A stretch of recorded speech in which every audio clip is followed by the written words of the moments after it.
Do you think you are at an end in terms of having done your 17th draft now, ready to let go? As far as the story, I'm really happy with the beginning, middle, and end. I'm really pleased with the plot points. I'm pleased with the controlling image, the controlling themes, the subplots. From your point of view, like entering a competition and being in the top 12, to my ears, that is a real amazing achievement. I mean, Thank you. To be sifted through thousands of people, and obviously you wanted to win a prize, and it's the money, but it's also like, how you feel about, your self-esteem and stuff like that, and how other people view you. I'm just sort of, from your point of view, what's it been like dealing with sales agents and your view on the marketplace? For me, I feel a little frustrated because frustrated with myself, really, because I realized last summer when I got to the eighth draft, I thought it was, I thought it was pretty solid, and I was proven wrong. I had two agents that were really interested, and I sent out about 50 query letters last summer. Two agents responded. I just feel really, at this point, frustrated that I let myself get my script out there prematurely. And I should have had more patience. So I've learned to have patience with the story. The business is not going to go anywhere. You're not going to become an overnight success. That's very far and few between, and seldom happens. And even an overnight success really takes 20 years, So, but so I guess I learned to be patient, and it's exhausting because my wife and I have a discussion about this quite often, because you spend so much time developing your skills as a writer. You're doing the hard work, which is sitting down at the computer, staring at a blank screen, trying to get your story out to the world. And after you do that, well, you got to work that much harder to even shop it. And where do you go?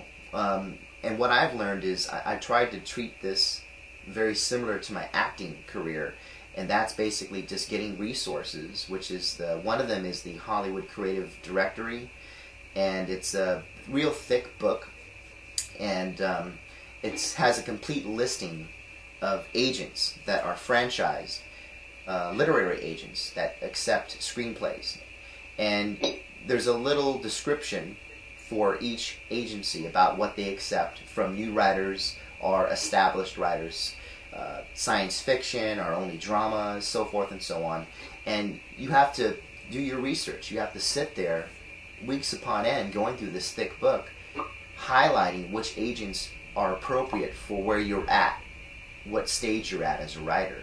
And then you got to construct your query letter. And I'll tell you, talk about 17 drafts for a screenplay. I've written close to 50 drafts of a one-page query letter just to make sure I'm getting the most bang out of the buck on one page to try to get the agent's assistant to read my material. So a query letter you can't just crank out so quickly. You really got to think about it. What is it that you want to say? How are you going to represent yourself? And what do you have to say that you're doing with your writing career within your query letter? So you've got to take your workshops. You got to attend seminars. You got to enter contests. So you can at least say, well, I qualified. I came in the quarterfinals, the semifinals, the finals, or I won. And you can mention those things within your query letter. So the way I look at it, trying to get representation, personally right now I'm a little frustrated because I was a little premature with my script last summer. But in general, it's exhausting, and it takes just as much work to try to get representation, if not more, than it does to write a script. Sometimes I feel like writing is easier in compared to try to get someone of any importance to try to read your material. That's the real hard trick. I hope that answers. That's answered my question, Kevin. Yeah, it sounds daunting, but like I said, you got to remember, I've always been writing since high school. I've loved the process of writing, but I haven't been pursuing it as a career until 2 years ago. So in those 2 years, I've attended 2 screenwriting expos in Hollywood, and that's where I met Francis. And that's what I'm talking about as far as networking, meeting people that are doing what you want to do, and just talking with people, surrounding yourself with people that are living the dream, you know. And if I never went there, I would have never met Francis. I wouldn't be sitting here right now talking to all you great people in the UK, man. So, you know, you got to get out there and do it. You got to do the workshops, do the seminars, and not just one or two. You got to do many of them, because you learn so much from different teachers and instructors. And then you've got to enter those contests. But you just can't blanket every contest. You really got to do your homework as far as which contest is appropriate for the material that you're writing. And read the guidelines meticulously, because contests are very strict as far as how you submit and how you enter. And you, well, since you have access to Francis, I think it would be great if Francis, I'm sure he wouldn't mind to kind of just look those contests up for you once you found them and just get his stamp of approval. I already have a list for them. Oh, so. Great. Look at that. See, he's already on it. He's got your back. See? There's going back to, you know, being patient and, you know, keeping at it. There's three words I always use, which is persistence, patience, and practice. Yes. That's the only thing that will get you there. And practice. And another thing too, is just, like I said, what compels you? What compels you to write? It can't be to win a contest. It can't be to mix with the Hollywood elite. It can't be for $1 million. It's got to be so much more than that. It's got to be something to say to the world. I really believe that. It's not easy, but then again, nothing in life is easy. But if you believe in it, if you love it, if you enjoy it, it's your journey, and I say go for it.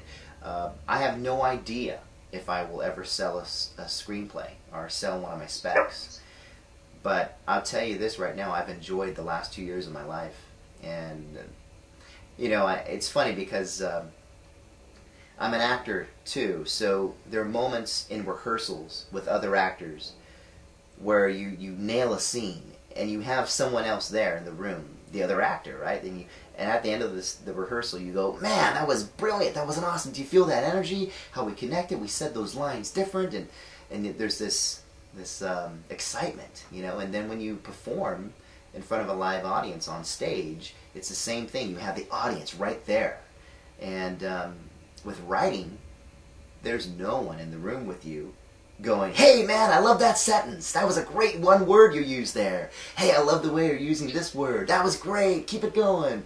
You know, you just have yourself. But I'll tell you, I do have those moments where I'll write one page and just be so excited and so proud, because I know that I'm planting seeds that are gonna pay off in Act 2 or Act 3. And I'll run in the house like a kid on Christmas and go to my wife and say, "Come here, baby, come here, you gotta read this, you gotta read this." And then I'll be pacing into my studio back and forth, hovering behind her shoulder as she's reading. And then after she reads it, she'll go, "Yeah, that's great, honey, that's great." I'll say, "Well, this is how it's gonna pay off. Later, this is gonna happen, and this is gonna happen." Then she goes, "Oh, I see." But, you know, no one's there when you're writing it, and you just gotta have your own motivation. Hi, this is Ian. I just wanted to ask you about when it comes to editing your babies. Yeah. You know, yeah. How brutal do you have to be on your first draft?